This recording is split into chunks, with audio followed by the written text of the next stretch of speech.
Welcome to the Great Basin Smoke Dispersion Briefing for Wednesday, November 16th. Over the last 1 to 2 weeks, we've seen storms move across the Great Basin, bringing us above normal precipitation over central, or really over the eastern half of the Great Basin, including parts of the north up in Idaho. The only drier spots that these storms have missed at some times have been northwest Nevada. Over the last 72 hours, we've seen much drier conditions with only a few reported snow showers in the higher terrain of the eastern Great Basin, but much of the precipitation has been off to the east. You can see the snow depth on the right, showing this new snowfall over the last couple of weeks in the higher terrain. And our snowpack is well above normal across all areas of the Great Basin due to these recent colder and wetter storms. The satellite loop from this morning shows the strong ridge of high pressure dominating the west coast. This will keep dry conditions and cold temperatures and strong inversions in place across many areas of the Great Basin.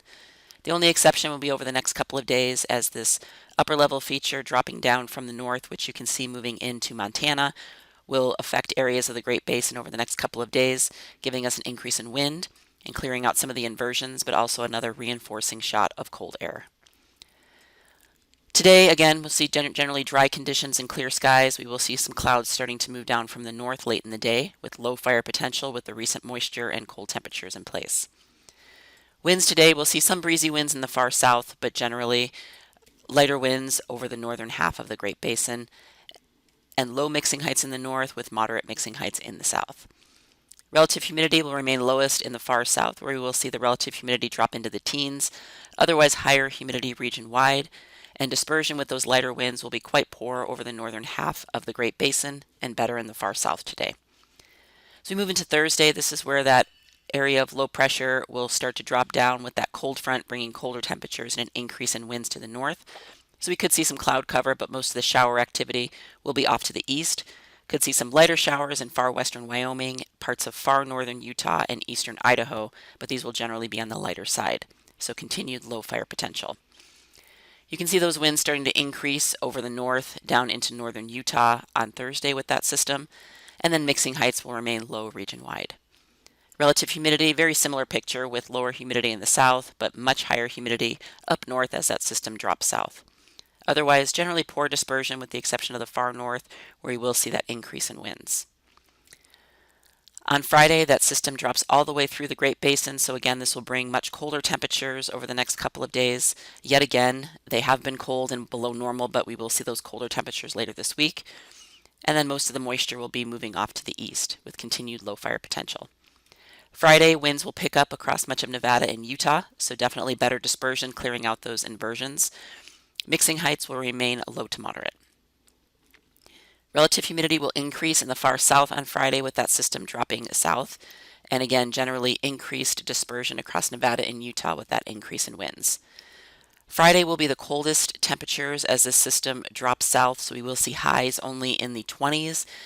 Across much of Idaho into Wyoming and down into the 30s and 40s over the rest of the Great Basin, dropping into the upper 50s in the far south. Then we will see conditions gradually warm over the weekend into early next week. However, temperatures still remaining below normal across the Great Basin. The forecast clearing index for Utah shows a little bit higher or moderate clearing indices in the far south today, with low clearing indices further north, and then generally low region-wide on Thursday with the exception of the higher terrain of the northern mountains. And then on Friday, with that increase in winds, we will see a little bit higher clearing indices. Very light precipitation expected across parts of Idaho, Wyoming, and even into northern Utah with this system as it drops down from the north. Otherwise, dry conditions are expected. As we move into Saturday, the cold front and trough now drop down into the southwest with the high pressure rebuilding over the western side of the Great Basin. We will see lighter winds and poor dispersion with the exception of the far south. Low fire potential will continue through the weekend into early next week. Looking at Sunday, that ridge starts to dominate again. So again, gradually warming temperatures, but we will see inversions return and lighter winds. And then going into Monday and Tuesday next week, we do have a system moving into the Pacific Northwest, which will push into Idaho. So we will see an increase in clouds, possibly some light shower activity on Monday for the north. And this will continue into Tuesday as well. Drier conditions will continue across much of Nevada and Utah, but again, any showers early on will be affecting far northern areas. The precipitation, this is only taking us through early Monday morning. Generally dry conditions. Again, later on Monday into Tuesday, we could see some of those showers move into Idaho or just at least bring some cloud cover.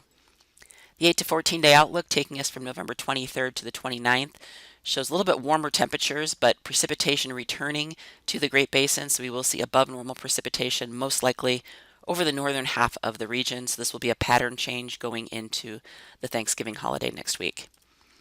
That concludes our webcast for today. Check back on Monday for the latest updates.